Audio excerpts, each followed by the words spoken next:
പ്രവീണിൻ്റെ ചൂണ്ട വീണ്ടും മീൻ കുത്തിയിരിക്കുകയാണ്. മീനാ എൻ്റെ അമ്പോ. ഇവിടെ ഒരു കുഴി ഉണ്ടായിരുന്നല്ലോടാ നേരത്തെ. നീ കമ്പ് വെള്ളത്തിൽ വിട്, ഞാൻ എടുത്തോളാം.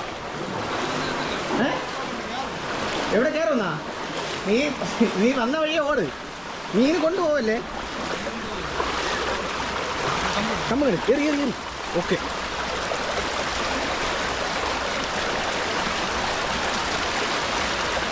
അടുത്ത മീൻ അതങ്ങനെ ഇട്ട് കൊണ്ടുപോയേ കൊള്ളാന്നുള്ള മൂന്നാമത്തെ മീനാണ്.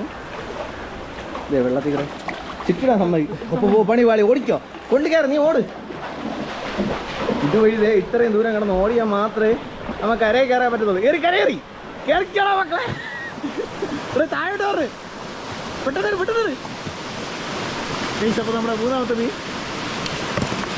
പ്രവീണത കല്ലിനെയൊക്കെ വലിച്ചു പൊട്ടിച്ചിട്ടുണ്ട്. നമ്മുടെ മൂന്നാമത്തെ മീൻ അത്യാവശ്യം കൊള്ളാം. നല്ല കിടുക്കാച്ച സാധനമാണ് കേട്ടോ.